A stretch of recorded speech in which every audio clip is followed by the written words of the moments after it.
and welcome to the Week 5 and 6 edition of the Coach's Corner here on Leominster TV, back on a Monday night, both on LTV and also over on Facebook Live. Happy to have you along with us here inside with Leominster High School head coach Dave Palazzi. I am Todd Robbins, so happy to have you along with us for this edition of the Coach's Corner, back after a one-week hiatus, with a week hiatus on deck next week as well, Coach.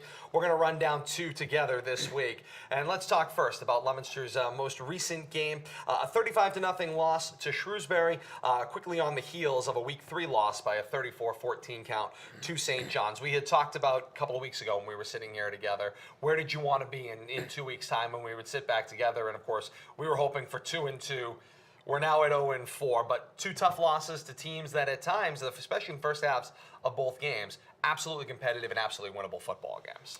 Yeah, I mean, it gets a little frustrating, I'm sure, for the fans as well. I mean, we're trying to do things to get a little better. I thought our game plan this week was a good one offensively. We really moved the ball up and down the field in the first half. We just couldn't capitalize. A few mistakes, a fumble. Thought our defense played tremendous. They had two, they stopped them twice, then they stopped them on fourth down. We pinned them inside their 9 on a punt. I mean, we were doing everything right. We just weren't coming up with points, which obviously we need to do. And, we missed the boat there. We need to put some points on the board in that first half and not let them get any life. Growth was evident on the offensive side of the football in the game against St. John's. Clearly in that first half, the running game was moving the football. There was opportunities to find gaps and to move the football on the ground. Last week, it was evident that in the game against Shrewsbury, the passing game had come around a little bit. Pat looked more comfortable, found his targets, was able to move the ball down the field. Yeah, I mean, it's just we wanted to get him moving a little bit and try to give him some time to throw the ball. And the receivers with, Mikey Viola and Brian Rodriguez out there with Justice. I mean, those kids are all new at that receiver position, and we're just trying to do some simple things to get them confidence. And, although we did get better, we got shut out. I mean, we didn't get any points, and that's the frustrating thing. We need to break a run. We need something to happen where we can just break the ice, so to speak, and get on a little roll and put some points on the board for our defense. And, it's just, it's frustrating, but the guys are working hard, and we're just going to keep plugging away at this and keep working, and hopefully we'll minimize our mistakes and try to capitalize on some of the opportunities we're given. The point that you make is, I think, well mentioned, and I think that opportunity for a big play, sometimes you're one big play away from breaking something open, and that first half felt that way, up until a couple of things that maybe didn't break your way. The first half felt like it could teeter either way. Either team had command of the game. It was 0-0. That both teams were kind of moving the football, but weren't really breaking out, and then all of a sudden, a couple of plays, 2 flags, set an offensive drive back, a fumble, and then later on a muffed punt, and all of a sudden that first half has a very different complexion come halftime. Yeah, I just, I want these guys to know you can't win 4 games in one quarter of football. You can't win 5 games in one play. I mean, you have to take it really, play by play, series by series. I talked to the team today, know the situation of the game, know the importance of field position, all of those things, and not try to do too much. I think, we saw some guys just trying to make plays out there and really trying to do too much for the team, and we don't need to do that. I mean, we just need to do the basic things we're asking our guys to do. Hang on to the football, know your assignments, know how much time they're going to have, know what you're supposed to do, and just move on. I mean, it's a learning process, but I think we're moving in the right direction from the first half last week. We just have to put a whole game together. I mean, it's a 4-quarter game, not a 2-quarter game. As an athlete who's been there before, when you're having that feeling of you want to be able to do everything in one play, one drive, one series, one game, whatever the case may be, how do you get yourself focused to a point where you say, okay, I know I can only worry about this much and move us this far on this play or at this moment in time? How do you hold back those feelings that are inside? Because you want to break out and fix everything in one play, and you can't do it. Yeah, you have to move the chains. Anytime that their offense is on the sideline, pretty much they can't move the ball on us, and we have better opportunities to score. So, we need to just move the change, 4 yards of play, and that's really what I preached last week. And, hopefully we can break one or get a big play, big pass play, something, an interception for a touchdown, the defense, a special team touchdown. I think we just need a little confidence. I mean, it's tough week in and week out where you don't see any benefits on the scoreboard as far as a win is concerned, and you just keep seeing losses. So I think it's a tough sport to overcome that, but I stay on the guys, and they've been pretty positive, and just working at it. I think that we're realistic with the teams we played, very good football teams where you can't have those minimal mistakes. I mean, all the teams we played, very good football teams. I mean, there's one loss between all four of them, so those things we need to get better at. You mentioned, the big play that maybe didn't break your way, or something that maybe happens and doesn't go maybe quite the way you had pictured it. 2 muffed punts in the football game, one very early in the game, one later on in the game that looked very similar in different field position. To have a situation like that, where maybe you're trying to get ahead of steam, you're trying to do something, you're missing the little things, which is possessing the football before you can make a move and move the ball up the field. Yeah, that's just that punt team trying to make a play, but we held. We held their offense. I mean, they got a great quarterback, great receivers. They're a good football team. I mean, they went to the finals last year, and our defense had them stymied in the first 3 series of the game. And when we moved the ball in penalties and a fumble and then a muffed punt, I mean, we literally, gave them opportunities to take over the game, and that's really what took place. And then to give up a touchdown, right before the half was a killer. It was 6-0 up to that point, and then they got the ball in the second half. So, it's just those types of things that we want to eliminate. It's not for lack of trying. These kids are running around. There are a lot of new kids in the defensive backfield and receivers. So, we're just trying to coach them up and get better and better each week. And you got to believe. I mean, I believe in what we're doing. I believe in our coaching, and I believe in the players. We just, it's a long season, 4 games left, and we got to see what we can do against a tough Doherty team this week. And as a town, a community, as a broadcaster, we look very much from this perspective that we look at from the home sideline. But it's interesting that you point out, when you have a situation that either, doesn't break your way or something doesn't go right, you're creating an opportunity for the other team. And then all of a sudden, when things weren't going their way, now they're able to build confidence off of a mistake that you made and gave them another opportunity at it. And that's a sickening thing about it. You hit the nail on the head. We had them on the ropes. I mean, our defense was playing phenomenal. They had, really no answers. I mean, the number 4 made all the plays for them. I mean, and he's a great athlete, and that's the difference. I mean, when you have a team that's experienced with going to the playoffs last year, and the quarterback's really well, I mean, they took advantage of the opportunities that they were given, and they went out and made plays. We're just not there yet. We need to get there. We need to fight harder. We need to work harder. And you make your own breaks. I mean, you can't rely on other people. I told the team, everybody just needs to do what they're set out to do, what they're coached to do, and just keep working hard and believe. And I believe in these guys, and we're going to coach it up like we've never coached it before. We want to win more than anything. But again, you can't win 4 games or 5 games or 6 games in one play. So you got to take it one step at a time. Quickly on I think the last 2 weeks we can say this, but certainly we'll use the Shrewsbury situation last week to stand on. Drew Campanelli, that quarterback can throw the football. He can, when he got the momentum going, figured out where his receivers were and broke them down the field. That kid can straight throw the ball. Yeah, and every play they were covered. Yes. Our guys were on their receiver every time, and their receiver came down with the ball. And I challenged our defensive backs, and I said, you know what, the next time that ball goes up with it, you come down with it, or nobody comes down with it. And that's really, they're frustrated as more than anything. I mean, obviously, everybody gets beat. I mean, look at yesterday, the Patriot game, the penalty, by Gilmore or whatever his name is, the corner, just, that was the game. So, you got to work through those things, and cornerbacks, kind of like quarterback, you're out there on an island, and when people see things happen, they tend to single people out, but that's really not the case. I mean, it's an 11-man game out there, and we really need to get better as a team and just try to make plays. Losses in week 3 and 4 to Shrewsbury and St. John's for Leominster. 34-14 against St. John's in week 3, 35-0 against Shrewsbury in week 4. Brings Leominster to an 0-4 record. Coach, in your 7 years here, and I can't speak from before that, but certainly in your 7 years as a head coach here, that's the toughest start you've been off to. You've got some things that you want to do with the team. You've got some positive aspects of it, but I've got to imagine it's personally frustrating to go through a start like this.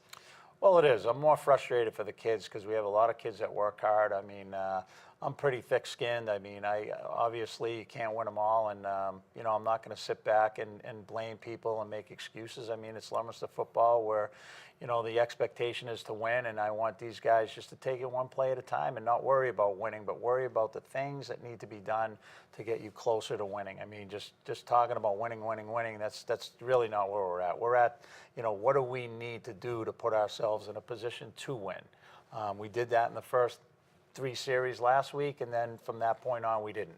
So we just need to do those types of things, and we'll put ourselves in a great position to win a football game by, you know, cutting down on the mistakes and really making plays. So that's really the message that I have, and, you know, we're 0-4, but we're 0-0 as far as I'm concerned. We got to play a game against Doherty and see what happens. And see where the week shall lead.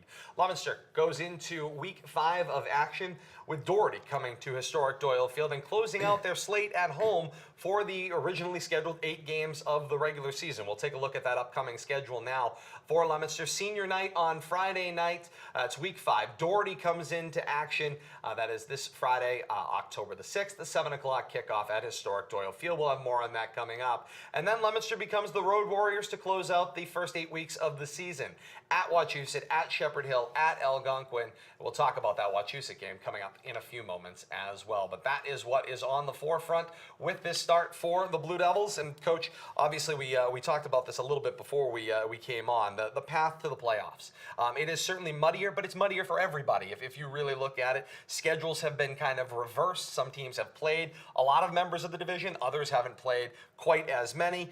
4-4 record at this point. If you were to run the table over the next 4 weeks, that's where your best case scenario is at. It's a must if you want to qualify, and then it's percentage points from there. Yeah, I mean, we have to win one game. I mean, we have to win a quarter. We have to score.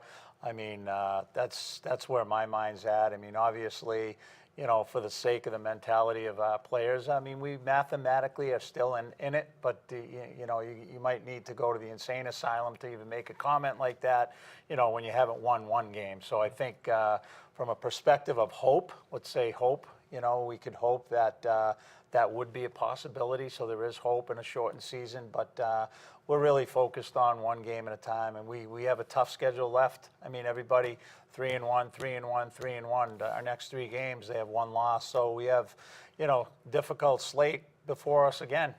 No question about that. Those will be the games that we will talk about coming up in the next few minutes. But first, let's take a look at other games going on around the region over the next couple of weeks, beginning with week 5. Games that are going on out there. Marlborough hosts Fitchburg in this week 5 of action.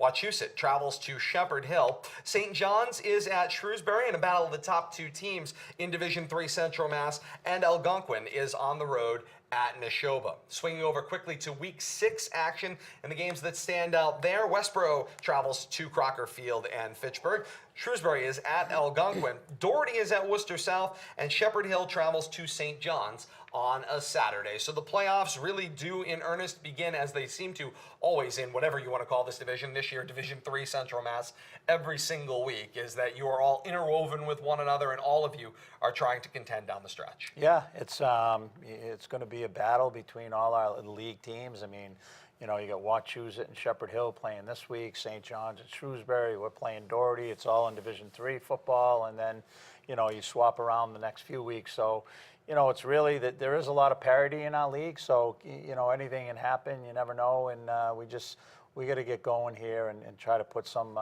drives together offensively. Try to put some points on the board Friday. I mean, you can't win with no points. So, you know, that's really where my mind is and our team. Obviously, there are a number of leaders on this team, and I'm certain, as we've kind of seen either after the game, before the game, you see them huddling up, you see them getting together. They're certainly challenging one another as well. How heartening has that been to see kind of that leadership start to form within the team? Yeah, I mean, they want to win. I mean, these kids are good kids. They work hard. They don't complain. They don't blame one another. I mean, they're out there together. You know, you win as a team, you lose as a team, and they're just trying to find their way. They're high school kids, and you know, I'm trying to lead them in the right direction, and hopefully we can get there. I think it's been pretty positive. I think, obviously, you know, Pat came around a little bit last week. I think he was really down, so that's a good sign. He got a little bit of confidence. Our line, I thought, protected them well, and our receivers made some plays. So we're seeing some progress there, but we're not there yet. But I think the camaraderie of the guys and just playing it out is really good to see as a coach at 0-4. I mean, you think things are going crazy, but they're really not.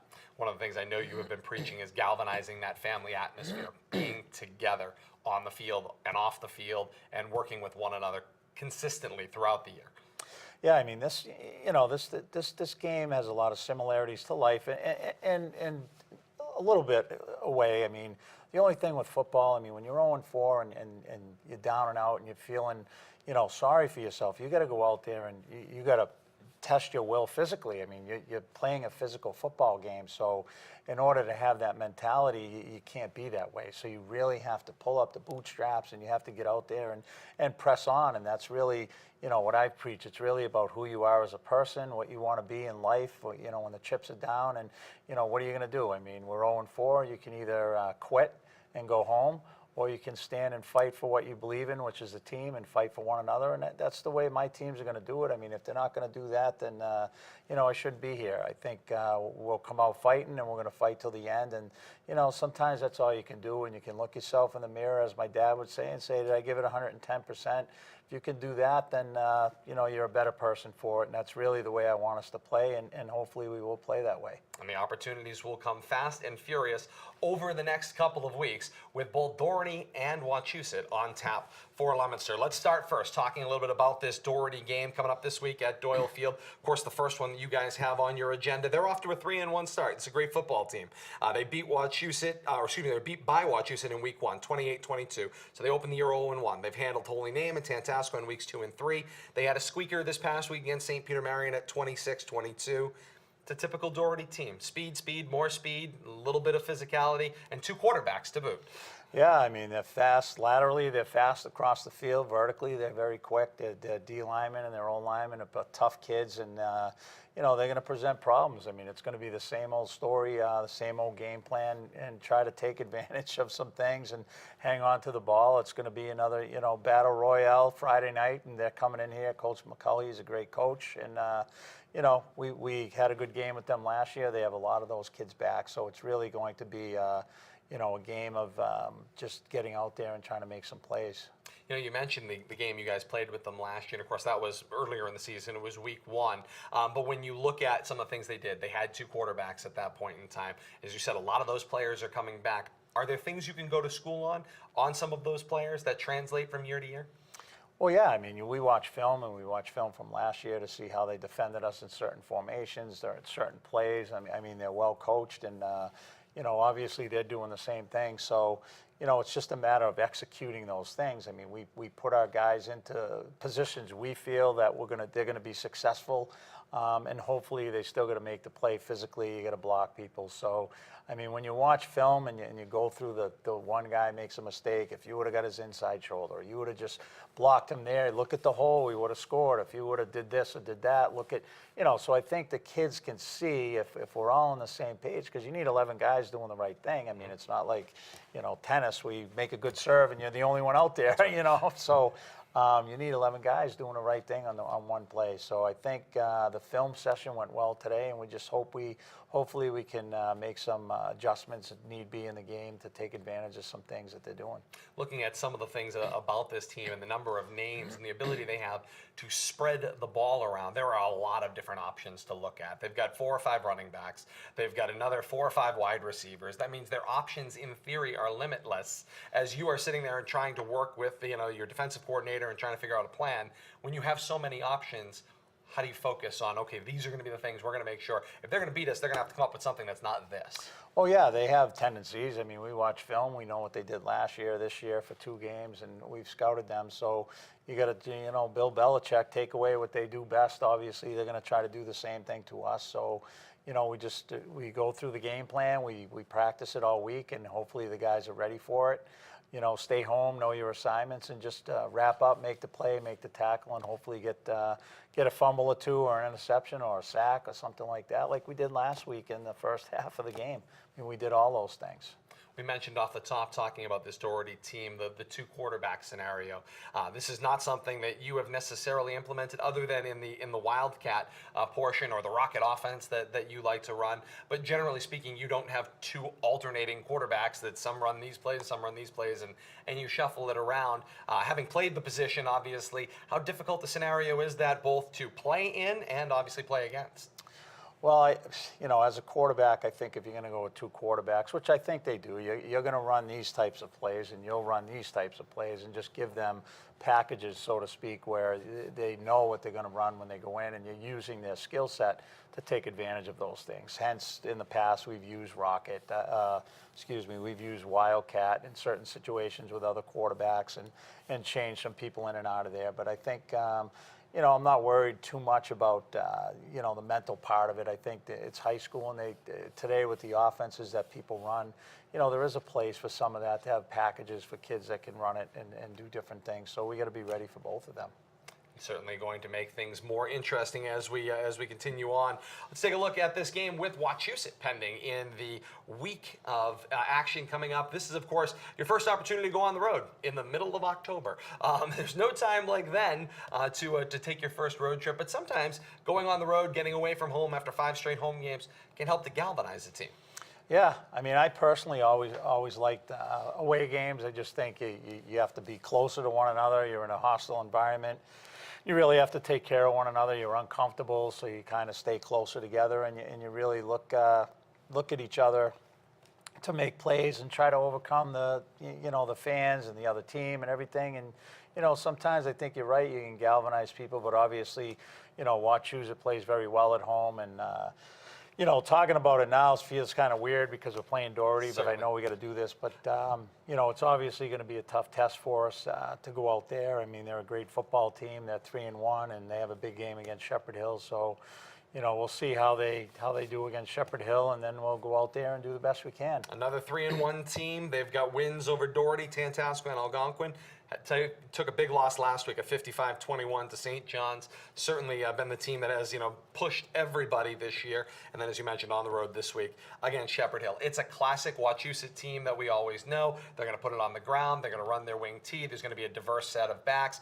But you're going to go from 1 week against Doherty, where it's speed and spread and move the ball around and multiple quarterbacks, to let's go back to 1950 and 60, and let's put the ball on the ground, and there's going to be one of these 3 backs, and can your defense find that back who's advancing the football? Yeah, what they do very well. I mean, it's power football, and they just get after it on both sides of the ball, and that's what they do. They don't do a lot of good things. They do one great thing, and that's their attitude. And people can knock them for whatever, but they're great at what they do. Teams that try to be multiple, maybe they're good at everything, but not great at one thing. So I think, that's the scariest thing about Wachusett. They're really great at knowing who they have for talent and what they're going to run. They stick with the plan, and, they want you to physically try to beat them, and that's really how they play, and they're tough, and they back it up, and they're in it every year.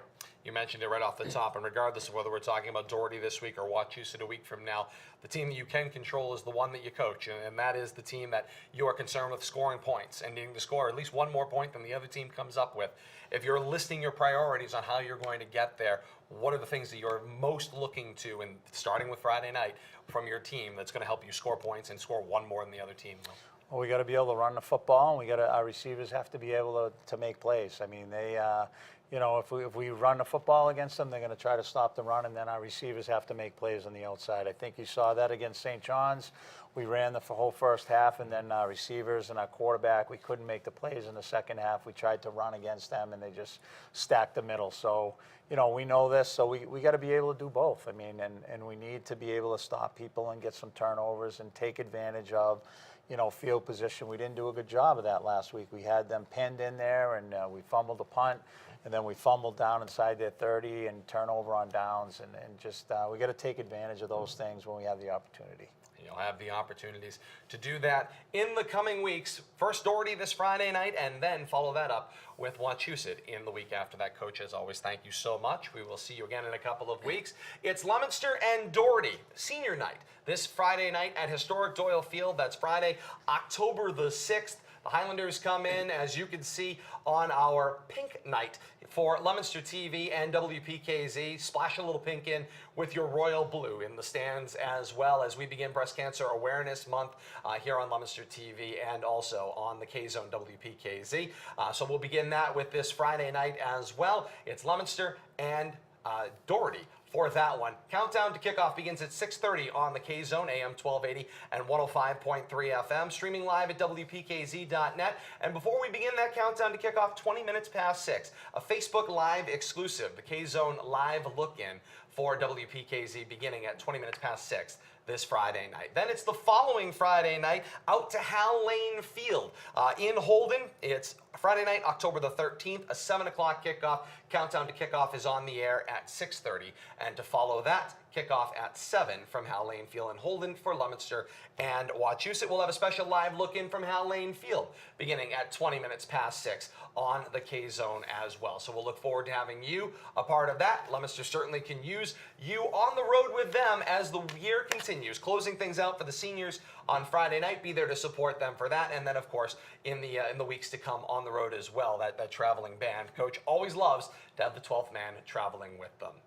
We take next week off on hiatus here on the Coach's Corner. We're back with you in 2 weeks' time on Monday night, the 16th of October, 6 o'clock here on Leominster TV for the Coach's Corner. For Leominster High School head coach Dave Palazzi, Kate Robbins pushing the buttons. I am Todd Robbins saying thank you so very much for joining us. And until 2 weeks from now, so long, everybody.